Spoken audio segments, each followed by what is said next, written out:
اللہ ہی اللہ کیا کرو، دکھ نہ کسی کو دیا کرو، جو دنیا کا مالک ہے نام اسی کا لیا کرو۔ السلام علیکم ورحمۃ اللہ وبرکاتہ۔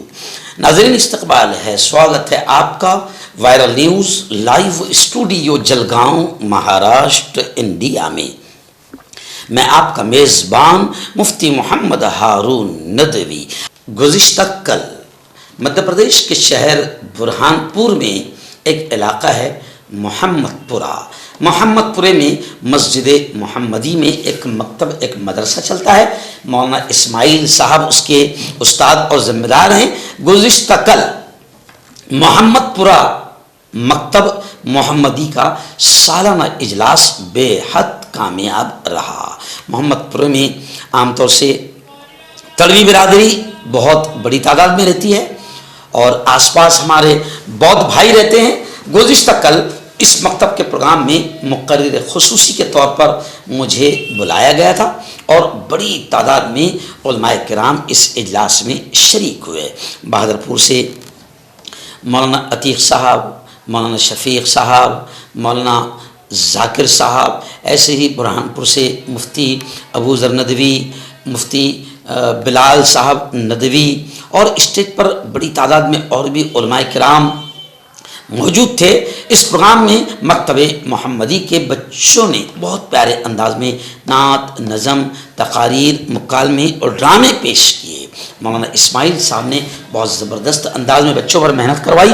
پھر اس کے بعد آخر میں نے تقریباً 1 گھنٹہ تعلیم کی اہمیت، بچوں کی اسلامی تربیت کتنی اور کیوں ضروری ہے، اس پر تفصیلی میں نے بیان کیا، اور جوان بڑی تعداد میں موجود تھے۔ تو ہر قسم کے نشہ سے ہم کیسے اپنے آپ کو دور رکھیں، کیسے بچائیں، اس پر بات ہوئی۔ اور آنے والے دنوں میں 8 دن کے بعد میں رمضان کا مبارک مہینہ شروع ہونے والا ہے۔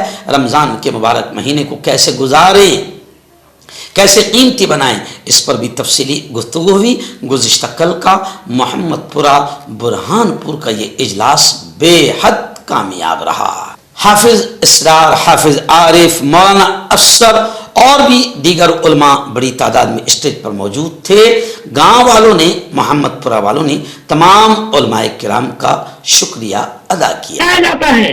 اس لیے محمد پورہ والوں یاد رکھو، برہان پور بھیجو، ممبئی بھیجو، پونا بھیجو، اعلیٰ تعلیم کے لیے جہاں بھیجنا ہے ضرور بھیجو، لیکن آپ کو اگر اللہ نے اولاد دیا ہے تو بچپن میں پہلے ان کو دین کی بنیادی تعلیم، بیسک ایجوکیشن، بنیادی دین کی، ایمان کی تعلیم ان کو مکتب میں ضرور سکھاؤ، تاکہ یہاں آئے گے نا تو پھر وہ نماز بھی سیکھ جائے گے، یہاں آئے گے نا تو قرآن بھی سیکھ جائے گے، یہاں آئے گے نا تو اگلا جملہ سن لو، عجیب بات ذہن میں آ گئی۔ ابھی میں ایک جنازے میں گیا، کروڑ پتی کا جنازہ، ادھر دیکھو کیا مثال دے رہا ہوں، اللہ نے ذہن میں ڈال دیا، کروڑ پتی کا جنازہ، 4 بچے، ایک بچے کو تقریباً 15-20 کروڑ کی پراپرٹی ملی۔ باپ نے اتنا چھوڑ کے گیا مولانا ابو ذر صاحب۔ اب جیسے مجھ سے کہا گیا آپ کو جنازے کی نماز پڑھانا ہے، تو میں نے جان بوجھ کر کہا کہ دیکھو شریعت کا مسئلہ یہ ہے، اسلام کی تعلیم یہ ہے کہ اگر باپ کی جنازہ بیٹا پڑھائے تو زیادہ بہتر ہے، محمد بلال صاحب زیادہ بہتر ہے۔ تو میں نے کہا 4 بچوں میں سے اگر کوئی ایک بچہ آ کر پڑھا دے، کیونکہ 4 بچے آفیسر بھی تھے، بڑی زبردست انگلش بولتے تھے، بڑی زوردار انگلش بولتے تھے، بڑے پڑھے لکھے، تو میں نے جان بوجھ کر ان کو احساس دلانے کے لیے کہا، میں نے کہا 4 بچوں میں سے اگر کوئی ایک بچہ پڑھا دے تو زیادہ اچھی بات ہے، یہ اسلام کہتا ہے۔ اب 4 بچے خاموش، اب بڑا بچہ دھیرے سے بولتا ہے مفتی صاحب آپ ہی پڑھا دو نا، ہم میں سے کسی کو جنازے کی نماز پڑھانا۔ ارے بولو، میں نے کہا واہ کم بختو، باپ نے 20 کروڑ چھوڑا، کتنے 20 کروڑ باپ نے چھوڑا، باپ نے بہترین انگلش پڑھایا، انگلش اتنی زبردست کہ ایک پروفیسر بن گیا، ایک بڑا وکیل بن گیا، बेहतरीन अंदाज में बाप ने इंग्लिश पढ़ाया, लेकिन मोहम्मदपुरा वालों जरा सोचो कि बाप ने शानदार इंग्लिश तो पढ़ाया, लेकिन बाप ने दीन इतना नहीं पढ़ाया कि वो बाप की जनाजे की नमाज पढ़ा सके। क्यों? दीन इतना नहीं पढ़ाया कि वो बाप की जनाजे की नमाज पढ़ा सके। क्यों? अच्छा एक बात बताओ, जो बाप की जनाजे की नमाज नहीं पढ़ा सकता वो कब्र पर जाकर फातिहा पढ़ेगा?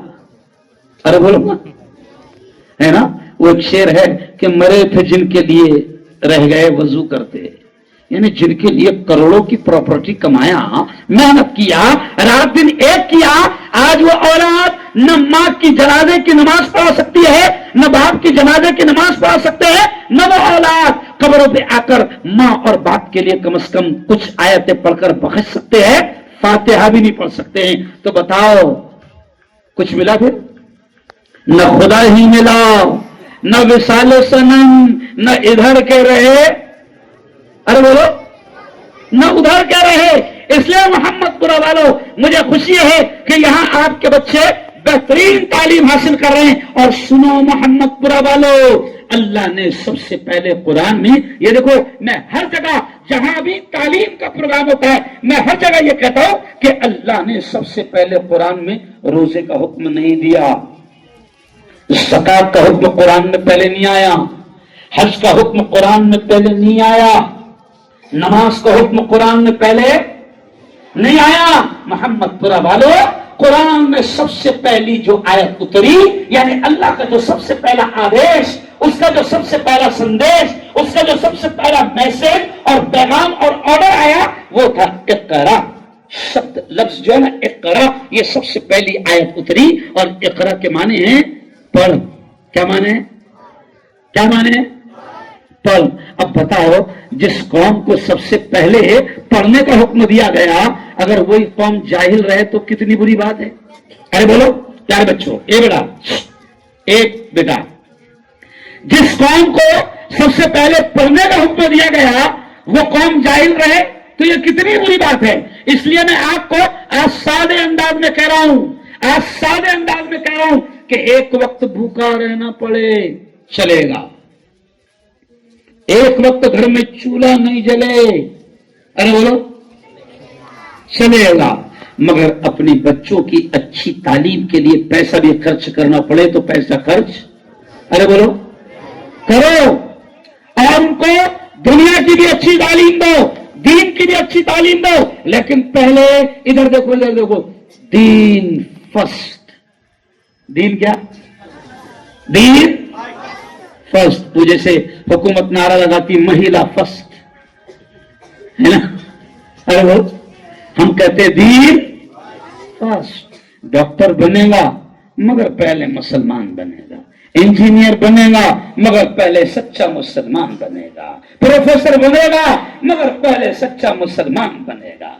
क्यों? तहसीलदार बनेगा मगर पहले सच्चा पक्का मुसलमान बनेगा। क्यों? डॉक्टर बनेगी नहीं बेटी मगर सबसे पहले सच्ची पक्की मुसलमान बनेगी। ये देखो अभी बच्ची आई है, सबके सरों पर स्कार्फ है कि नहीं? अरे बोलो, है। ये देखो ये बच्चे कितने अच्छे लग रहे हैं, कितना प्यारा लिबास है। तो दीन की तालीम के लिए आएंगे तो इन बेटियों में पर्दा भी आएगा, इन बेटियों में दीन भी आएगा, इन बेटियों की जिंदगी में कुरान आएगा, इन बेटियों की जिंदगी में नमाज आएगी। बल्कि औरतों तक भी मेरी बात जा रही है तो मैं औरतों को भी कहूंगा। आपने देखो, आपने भी ये कहावत सुनी होगी, मैं बार बार ये कहता हूं, लोग कहते हैं कि मां की गोद बच्चे का पहला मदरसा है। क्या है? मां की गोद बच्चे का पहला मदरसा है। अब जरा सोचो मोहम्मदपुरा वालों, अगर मां ही जाहिल रहेगी तो बच्चे कहां से दीन सीखेंगे? क्यों? ये बेटियां जो आज बेहतरीन अंदाज में कुरान पढ़ रही है, तकरीर कर रही है, नात पढ़ रही है, दीन सीख रही है, इंशाअल्लाह आज से 20 साल के बाद, 25 साल के बाद अल्लाह रब्बुल इज्जत इनके जरिए से जो नस्ल दुनिया में आएगी वो दीनदार और पढ़ी लिखी आएगी।